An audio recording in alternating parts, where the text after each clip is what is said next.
today I'm going to talk about a topic that is getting really hot in the field of material science, which is the application of machine learning to designing materials, right?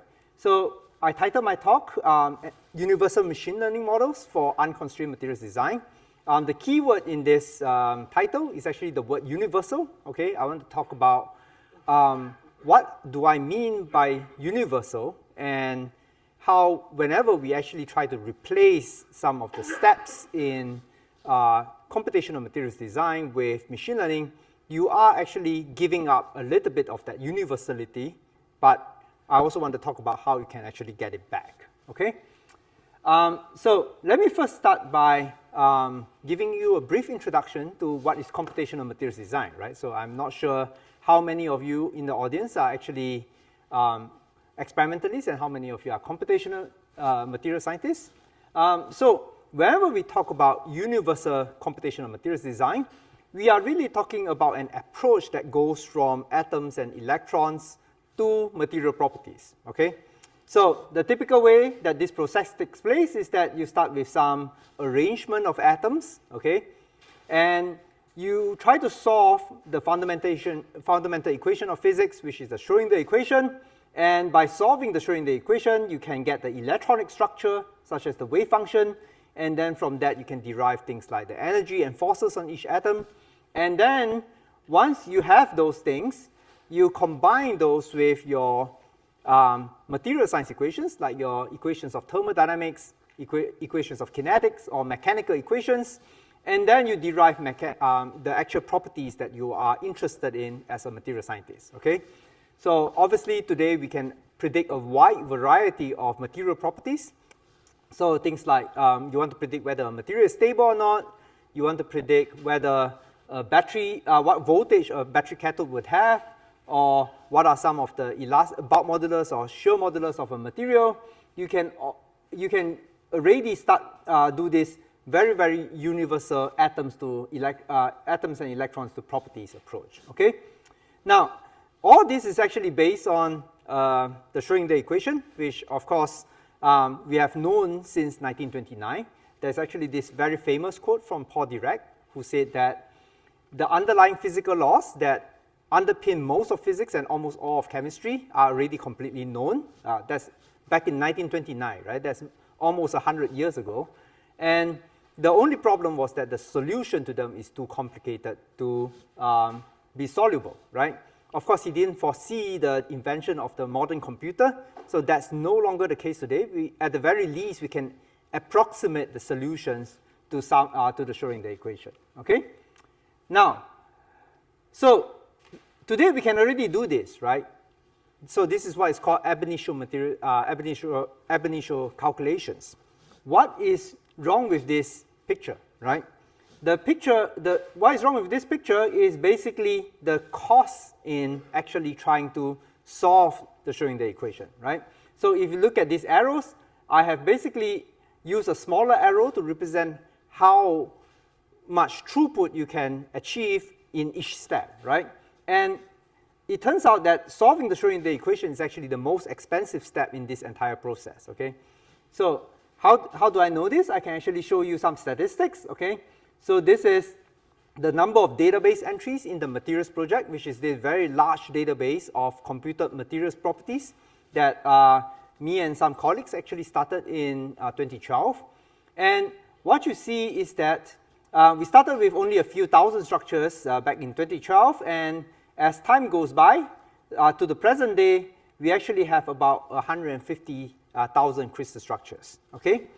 Now, what you notice though is that we have sort of stagnated for the past 3 to 4 years or so, all right? We have stopped at around 150,000 structures, and the total number of structures doesn't seem to be increasing, okay? The other thing that you will observe is that when we try to calculate other properties, so things like the electronic structure properties like the band gap or band structure, or tensorial properties like your elastic constants, you will notice that the data sizes are a lot smaller than the number of structures and energies, okay? And the reason is very simple. Those properties are a lot more expensive to calculate using an ab initio approach compared to something like the structure and energies, okay? So for those of us in the material science field, we know that, of course, that 150,000 structures is really nothing in the context of materials design, right? Whenever we think about materials design, it is really a very combinatorial process, right? Even if we take something simple like a perovskite crystal structure and we try to plug in 10 different A species or 10 different B species and try to figure out what the total number of structures is, we get something like on the order of 10 to the power of 7 crystal structures, right? So a huge amount of crystal structures, and we have only explored a tiny little fraction of that space, okay? Now, there's some good news here, and the good news is that once you actually get to beyond something like 1,000 or 10,000 crystal structures, you start to be able to apply the latest machine learning techniques to try to predict material properties, right? You now have enough data to train machine learning models, okay? So the general idea here is basically what we are going to do is that we are going to take all the data that we have today, we are going to train machine learning models, and then we are going to use these machine learning models to try to predict everything else, okay? All right, so what is machine learning? So for those of you who have been really living under a rock, machine learning is really the scientific study of algorithms that allow a computer to perform some tasks without actually having to give it explicit instructions. Instead, what the algorithm does is to use patterns and inference instead. In other words, instead of telling the computer, if you see this, do this, what you're going to do is that you're going to give it a lot of examples of input and output, and you rely on the machine learning algorithm to figure out what's the relationship between the input and output, okay? Now, of course, machine learning has gotten a lot of hype in recent years, and in some instances it is for good reason, right? A lot of the technologies that we are interested in for the future, they are based on machine learning advances, right? So whenever we talk about things like self-driving cars, the first thing you need is basically a machine learning model that can interpret what is in the environment and make decisions based on what it sees, right? Even something like you going back to home and trying to choose something to watch on Netflix, that Netflix actually recommends you what to watch. That, again, is a machine learning algorithm. Recently, we have some really interesting weather in Singapore, okay? So whenever you get your weather forecast in the morning, whether it will rain or not, that's also a machine learning algorithm that is doing that, okay? So all these things show you what machine learning can do, right? So it is not a surprise that material scientists have been trying to use machine learning to actually accelerate some of the stuff or do better some of the stuff they have been doing using traditional means, okay? All right, so let me go back to this very universal process of computational materials design, and I'm going to talk about, well, how can we replace some or all of the steps with machine learning algorithms, right? So one of the first ways you can do apply machine learning in this step is really in the shorter step right here, right? Can we actually use machine learning to solve the Schrödinger equation, right? And this is, of course, a very big area of research. There's actually this recent paper from Google DeepMind in collaboration with one of the fathers of DFT, Kieran Burke, where they basically use machine learning to develop new functionals that better approximate the universal functional for solving the Schrödinger equation, okay? Now, so what this allows you to do is to basically get better accuracy with your DFT calculations, okay? It doesn't actually buy you any speed up, okay? But this is definitely a very exciting area of research, okay? So I'm actually not going to talk more about this area because this is not my area of expertise. I'm a material scientist. I'm not a physicist. I don't actually develop functionals at all, okay? Now, the next way you can apply machine learning is to basically go from the first step to the last step, right? You skip everything in between, right?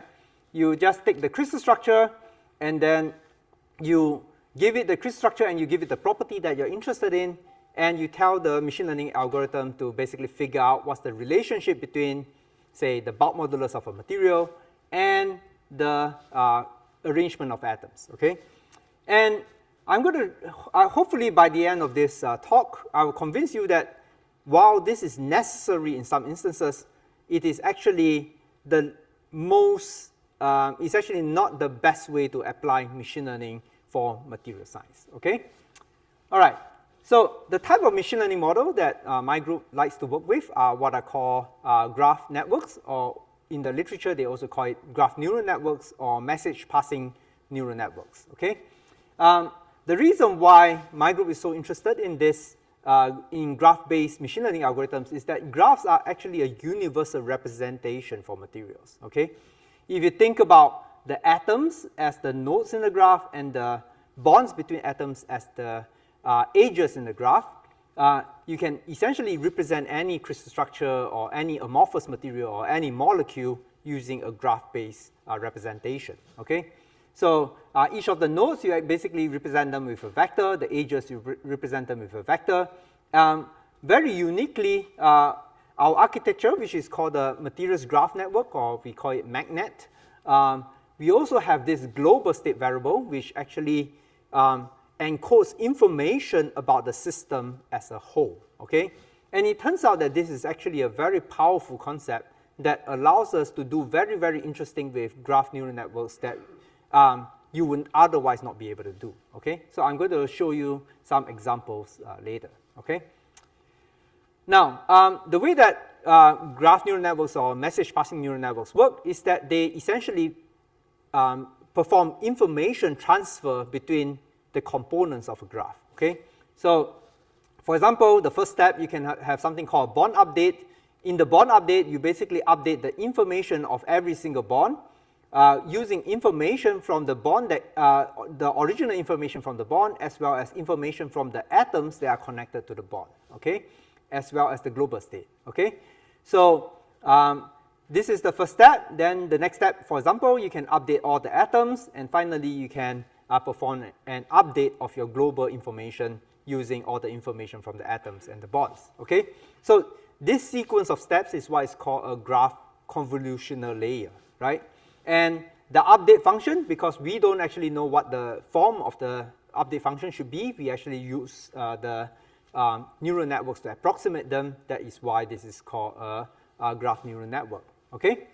Now, it turns out that this kind of machine learning model is very, very effective for predicting material properties, okay? So it is not just work from my group. There's a lot of work out there from many, many different groups that have shown that graph neural networks consistently deliver exceptional performance when they actually use it to predict material properties, okay?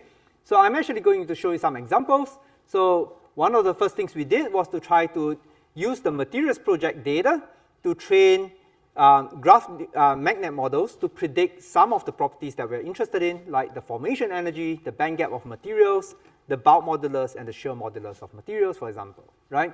And today, we can actually have a graph neural network model, a MAGNET model that can predict the formation energy of any crystal to within about 28 milli-electron volt per atom or so, okay? And is this useful, right? And it turns out that this is already a very, very useful prediction. So there's actually this work that was done by Wenhao Sun back in 2016, where he essentially showed that about 80 to 90% of the crystal structure in the ICSD database, which are mostly materials that have already been synthesized by someone, okay? They actually fall within about 100 milli-electron volt per atom from the ground state, okay? So what this means is that with an accuracy of 28 milli-electron volt per atom, I'm well within that 100 MeV per atom limit, right? So even with this kind of accuracy, I can already make a good educated guess as to whether a material is likely to be stable or not without having to do any DFT calculation and without having to go to the lab to try to synthesize it, okay? It is not absolutely accurate, of course, but it is good enough for me to say this material is too unstable, it is not likely to be synthesizable, and I'm not going to look at it further, okay? Now, we can also predict something like the band gap to within about 0.3 eV or so. We can also develop models for things like bulk and shear modulus, and so on and so forth, okay? Now, one of the challenges whenever we try to apply machine learning to material science is data, right? This is the story of material science, data not enough, okay? So it is a rule of thumb for material scientists that the higher the value of the data, so in other words, the more accurate or the more useful the data, the more scarce it is, okay? So what this chart shows is basically the number of data points that we have for band gaps that were calculated using a variety of different methods as well as measured experimentally.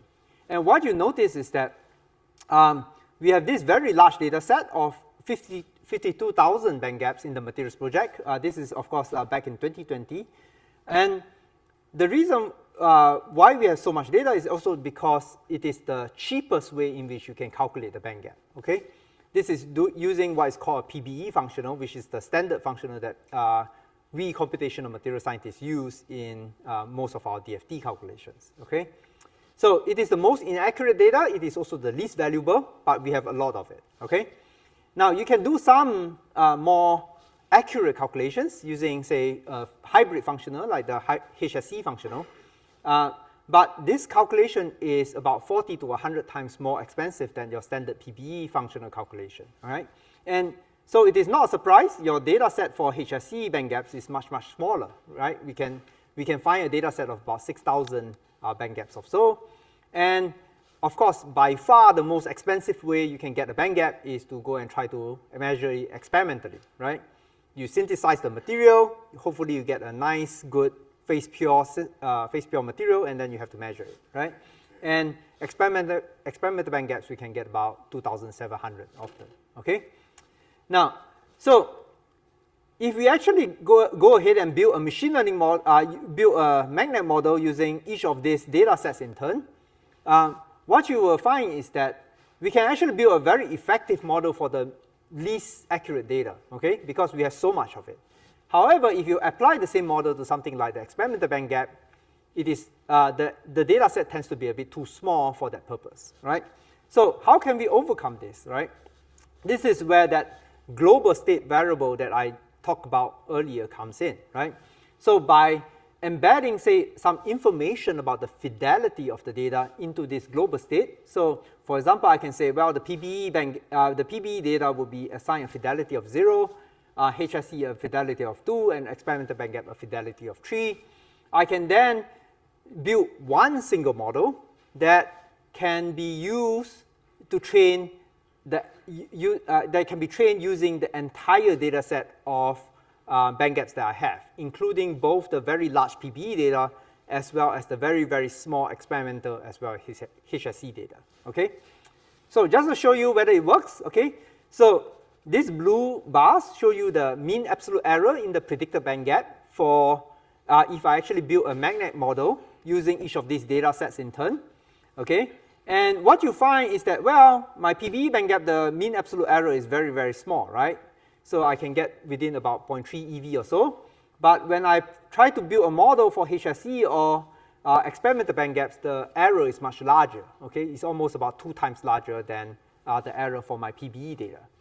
What happens if I actually use my multi-fidelity model and try to combine all the data set rather than building one machine learning model for each data set in turn, is that I can actually get a 40 to 50% improvement in my high-value band gap predictions without having to have any additional high-value band gap data, okay?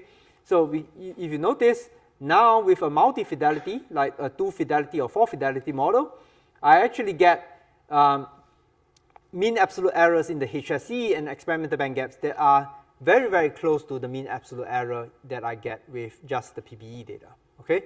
So in other words, this is a way in which we can exploit some of the features of graph neural networks to basically reduce the demands on using the data demands of such models by exploiting the fact that we already have a very large, low fidelity data, okay? All right. Now, so far I've talked about that direct approach, which goes from structure to property, right? I'm going to convince you now that, well, while we have made a lot of advances in that area, that is really not the best way to use machine learning models in a lot of instances, okay?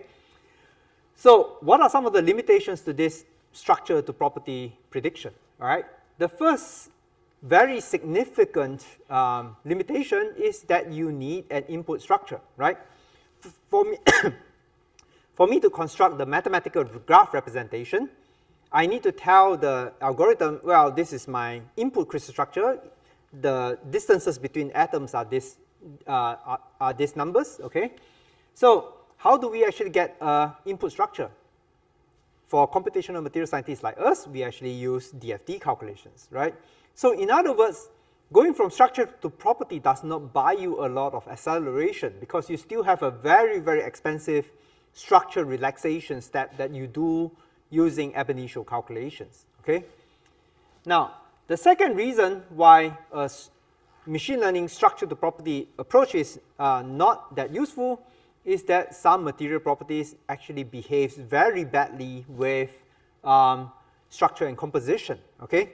Now, the reason why people are always so interested in neural networks as a machine learning approach is because of something called the universal approximation theorem, okay? Now, what is the universal approximation theorem?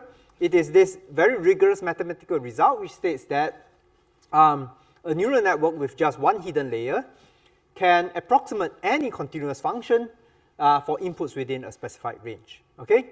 So this is why people are so excited. It means that I don't really care what the relationship between input and output is. Neural networks should theoretically be able to map the relationship between the input and output, okay? It is not limited to, say, a linear function or a quadratic function, right? Now, so this is why people are so excited about neural networks, but what they forget is this word called continuous, right? It only works if the relationship between the input and output is actually continuous. And it turns out that certain material properties, that is not true, okay? So I work extensively in lithium-ion batteries, and one of the materials that we are very, very interested in are solid electrolytes for lithium-ion batteries, okay? So there's this class of lithium solid electrolytes called LLZO, okay? And one of the key properties that you are interested in for a solid electrolyte is its ionic conductivity, okay? So this is actually data from experiments which shows you what is the measured ionic conductivity of the material with respect to doping by aluminum, right? And what you notice immediately is that you can get anywhere between 1 to 2 orders of magnitude change in the ionic conductivity just by changing the doping percentage of aluminum by a little bit, okay? You can also get very, very different conductivities depending on whether you crystallize in the tetragonal phase of LZO or the cubic phase of LZO, okay?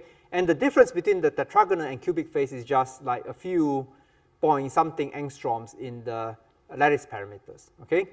So this is the very definition of a discontinuous behavior, okay? So if you are trying to build machine learning models that try to predict ionic conductivity from the structure and composition, I would say that this is a futile task, okay? So if you try to Google this, there will be like literally hundreds of papers claiming that they are going to do solid-state battery material design using machine learning. 99% of them are junk, okay? So don't actually believe them, right?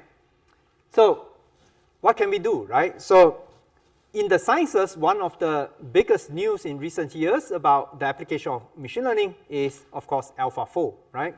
So AlphaFold is basically this machine learning algorithm that enables someone to predict the structure, the 3D structure of a protein from its amino acid sequences, okay? So this is one of the biggest breakthrough in machine learning for medical applications in recent years, right? In fact, the breakthrough is so huge that the developers of AlphaFold actually got a $3 million breakthrough prize from it, right?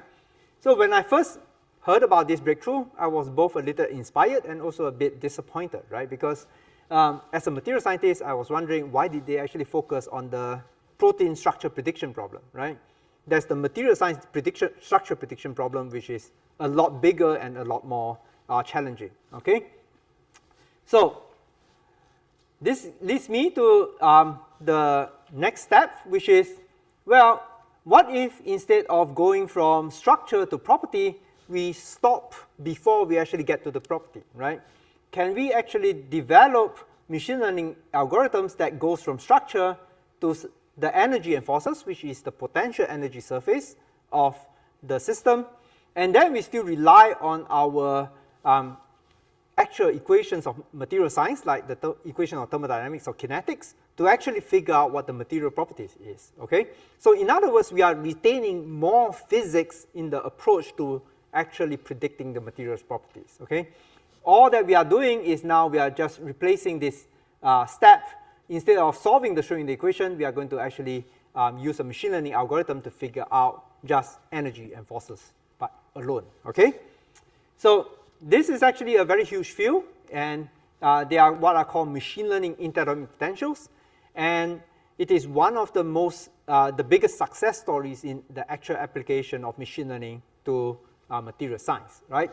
The way that machine learning interatomic potentials work, or MLIPs, work is that they take the local environment around each atom and they describe it in terms of local environment fingerprints, okay? So there are a variety of formalisms that have been developed, and then what you then do is that you use a machine learning algorithm to figure out the relationship between the local environment fingerprint and the potential energy surface, okay? The potential energy surface is basically what's the energy of the system, and the forces on each atom with respect to the position of the atoms, okay?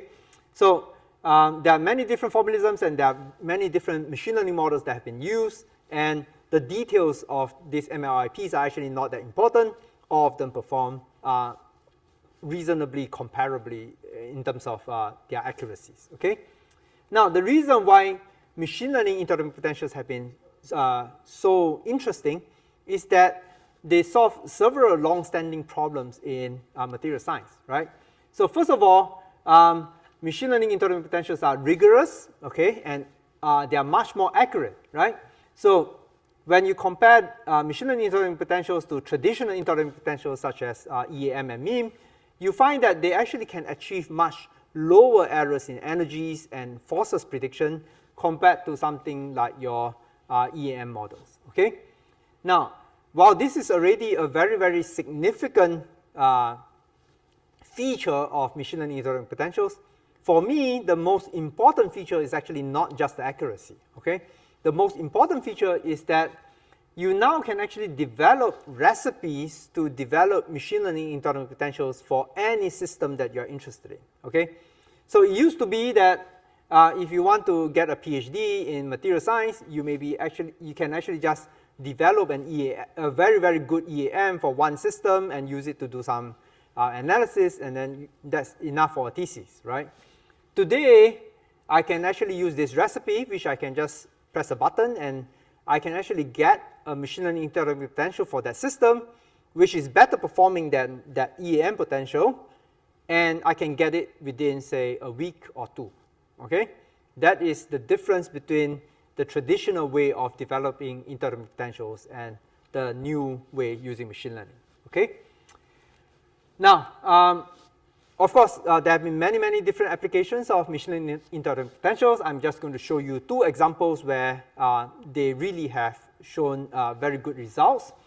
One example is, again, in lithium-ion batteries, okay? So these are three different types of solid electrolytes for lithium-ion batteries. One is a Al3YCl6 is a chloride, Al7P3S11 is a sulfide, and there's this LTO oxide solid electrolyte.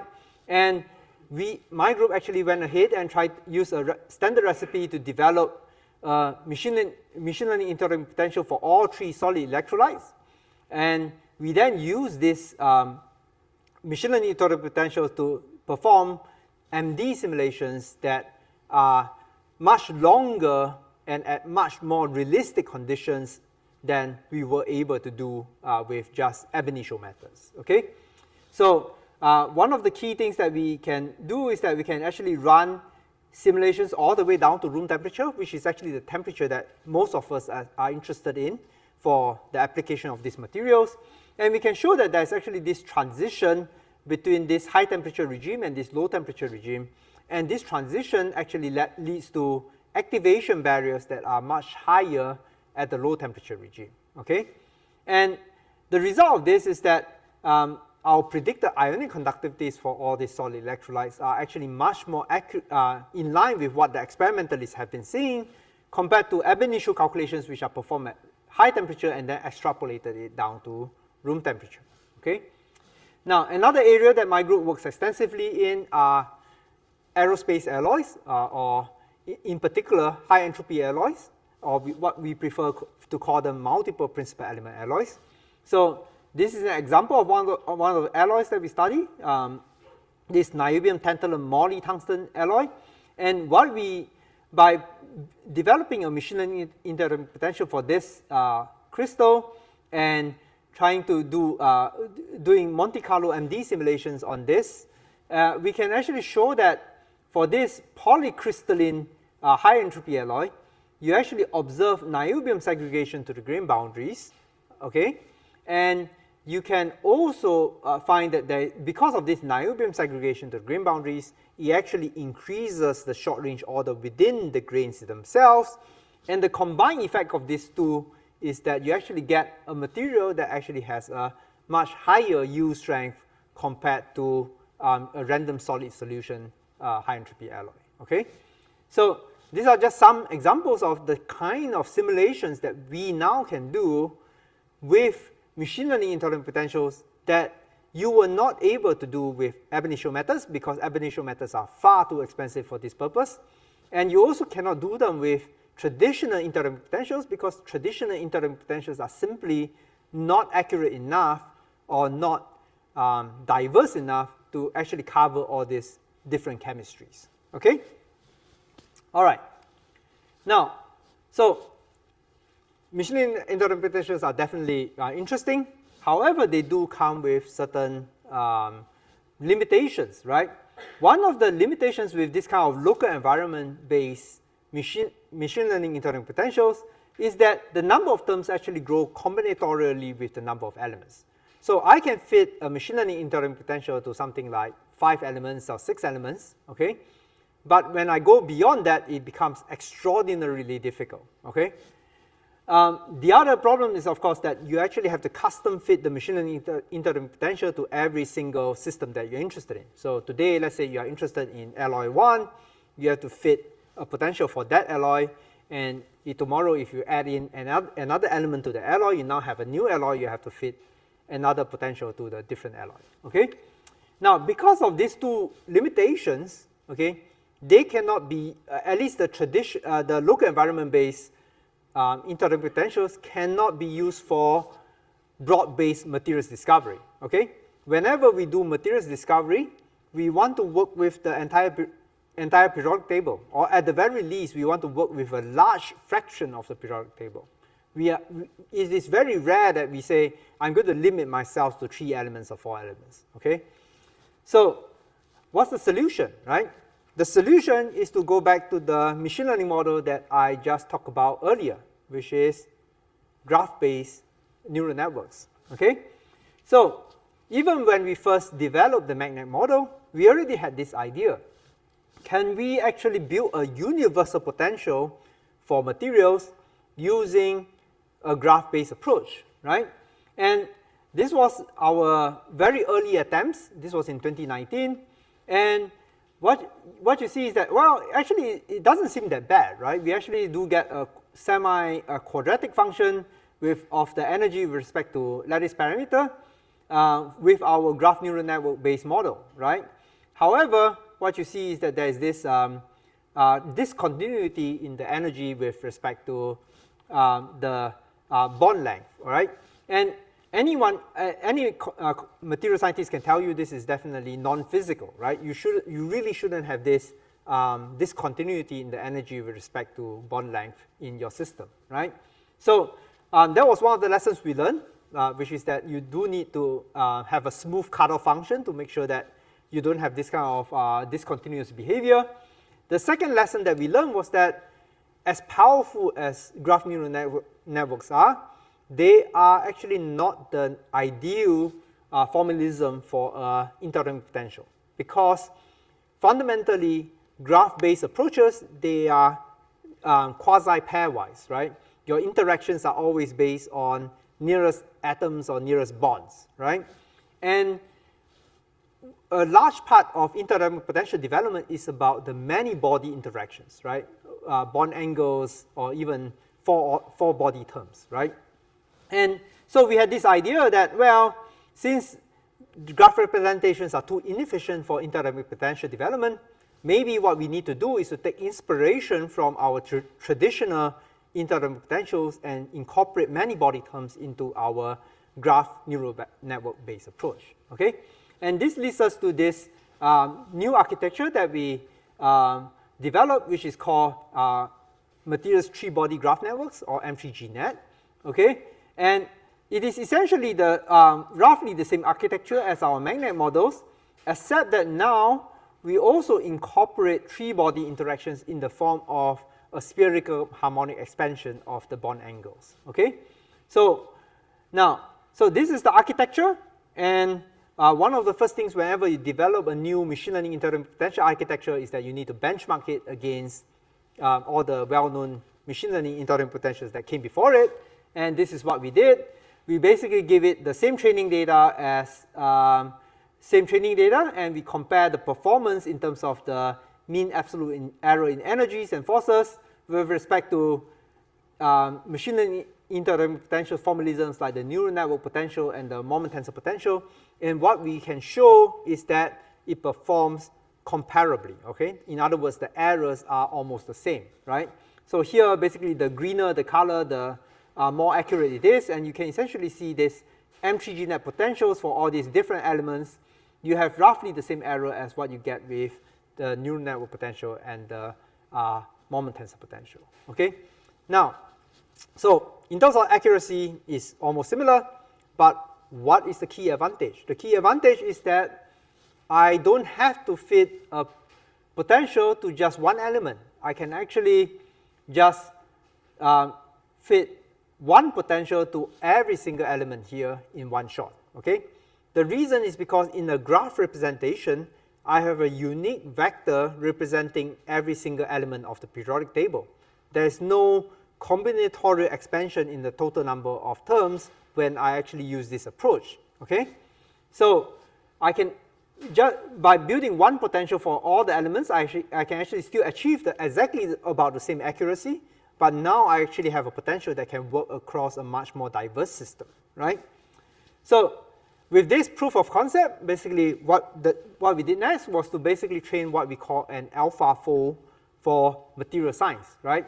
So as you recall, the materials project has about 100,000 different crystal structures. We have performed DFT structure relaxations on all of them since 2012. And that gives us about 100,000 energies, about 10 million forces, and about 1 million stresses, right? So this is a very, very big data set, and it covers about 89 elements of the periodic table. And all that we did was to basically take all this data and we throw it into an M3GNet model to build one universal potential that can work across 89 elements of the periodic table, okay? So this is just some performance benchmark which shows you that we can predict the energies of any set of atoms to within about 33 MeV per atom. We can get forces that are within about 0.07 EV per angstrom or so. Stresses we don't do as well, but mainly because the structural relaxation data, the stresses are actually not that accurate in themselves, okay?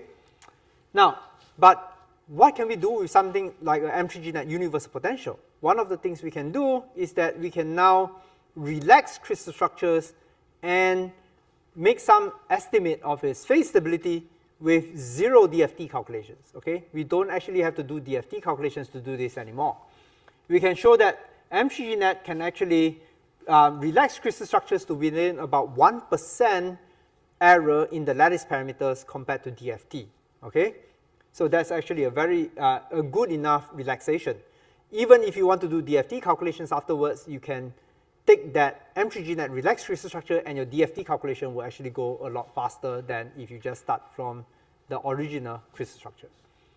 with that, we can also get out the energies. The energies are within about 40 to 50 MeV per atom error.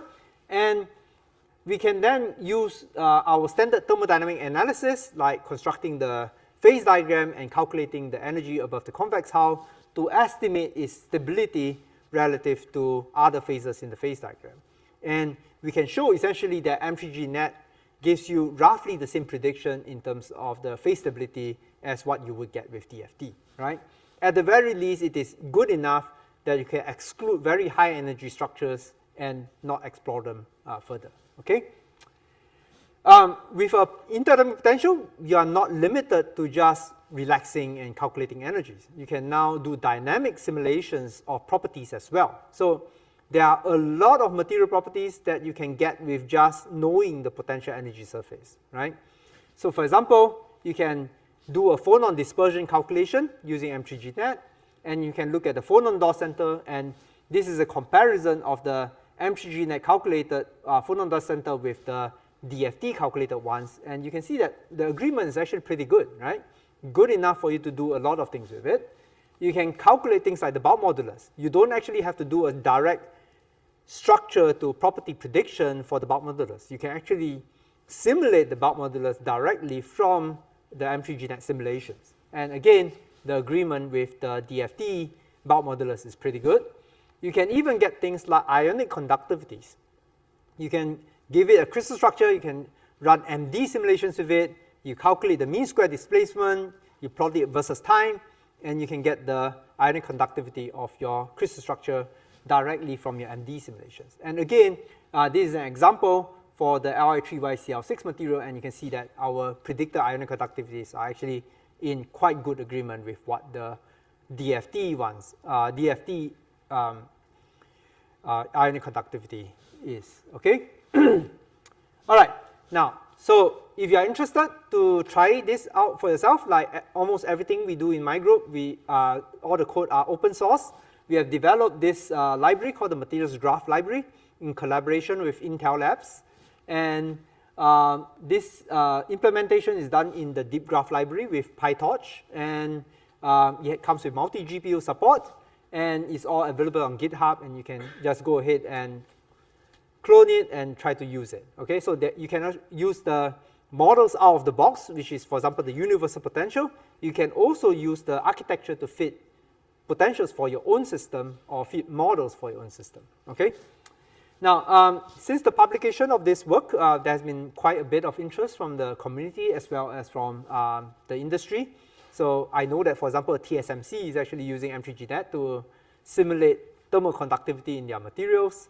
I know that the Amsterdam modeling suite has actually integrated M3GNet into their software suite. We even have this Japanese company called Advanced Soft who actually helped us develop a LAMPS interface to M3GNet, okay? Which we are very grateful for because we were too lazy to do it ourselves, okay? All right, so where can you use M3GNet, all right? So essentially anywhere that you use DFT for, but you don't really need DFT accuracy, okay? So I don't like hype, so I'm not going to claim that it is more accurate than DFT. Obviously it's not, right? But there are some instances where all that you need is an approximate answer that is good enough for you to make a decision. This is where M3GNet comes in. Now, one of the classic places where we use something like this is in expanding the search space for materials design, right?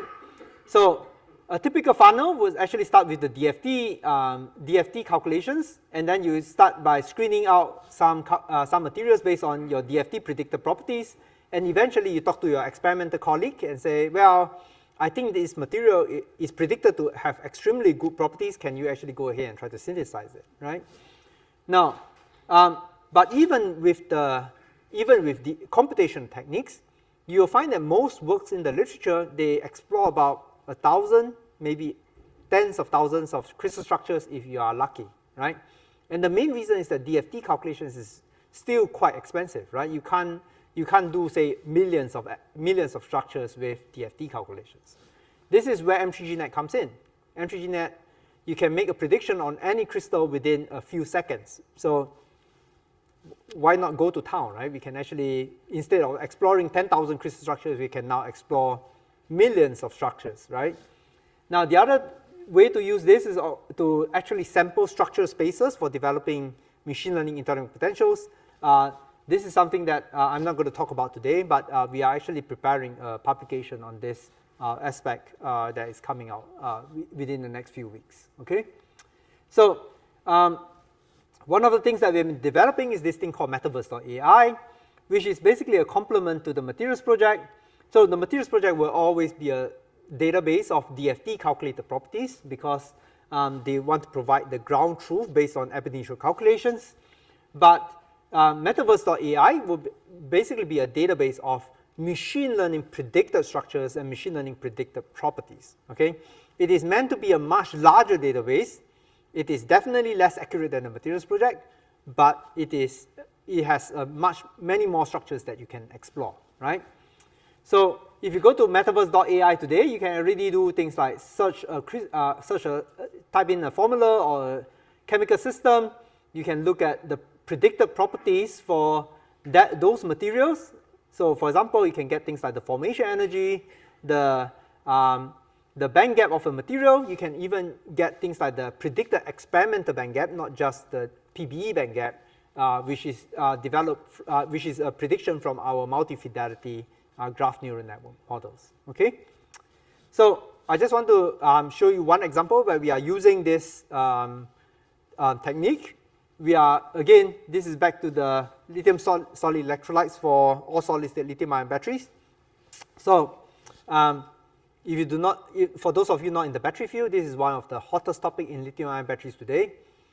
All the batteries that you have in your laptops and your phones, they work with what are called liquid electrolytes. So, and those liquids are organic solvents that are highly flammable, right? So whenever you have a short circuit, your laptop will go into flames, your handphone will go into flames, right? So people have been trying to develop all solid-state batteries where you replace that liquid electrolyte with this solid electrolyte, which then hopefully will mitigate some of the safety concerns with flammable organics, right? So whenever you develop something like a solid electrolyte, you're interested in a few set of properties, things like the phase stability, the electrochemical stability, the ionic conductivity, especially electronic conductivity, and the mechanical properties of the solid electrolyte, right? And most of these properties, you can actually get it from just a simple energy prediction. Electronic conductivity is the only exception where you still need to know the electronic structure and the band gap, okay? So I already talked about phase stability. I'm not going to talk about it again, but I want to show you we are actually using MTGNet to perform what I call a massive scale search for new lithium superionic conductors. We have already explored about 31 million different crystals, okay? So this is several orders of magnitude bigger search than what has been done before. We can actually show that the predicted electrochemical windows of very well-known solid electrolytes with MTGNet is more or less identical to what you actually would get with DFT calculations. So in other words, I can already tell you whether a hypothetical material is likely to have a good enough electrochemical window for a solid electrolyte application, right? We can also look at ionic conductivity, right? So we can create this kind of design charts where I plot the mean square displacement at 1200 Kelvin and the against the mean square displacement at 800 Kelvin. And the red dots and the labeled red dots are basically what are well-known lithium superionic conductors. And you see that all of them actually sit in this good lithium ionic conductor regime, right? Essentially, they need to have a low enough activation barrier for lithium diffusion, as well as a high enough mobility of lithium at 800 K. And you see that other than the red dots, there's plenty of gray dots that are essentially hypothetical materials that people have not explored for lithium superionic conductor applications, okay? So we are still going through the data, and we are trying to persuade some of our experimental colleagues to try to synthesize some of the more promising candidates, okay?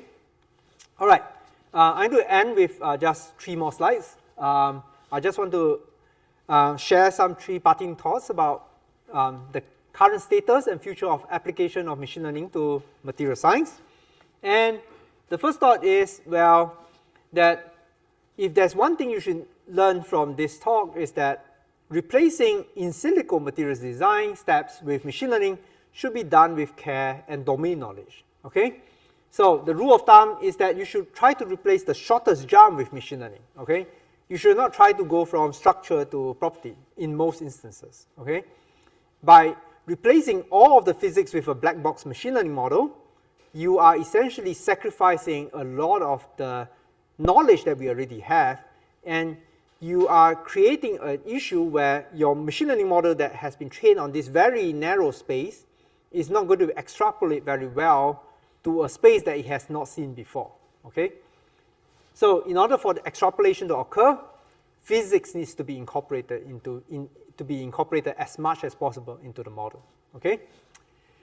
So the second rule of thumb is that graph neural the second insight that I want to share with you is that graph neural network-based models such as MEGNet or MLIPS, they are really sort of like the foundation models for material science, okay?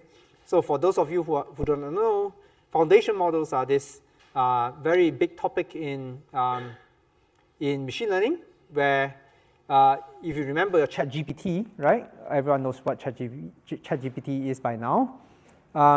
These are very large language models that is trained on very diverse data. They are very good for a number of generic purposes.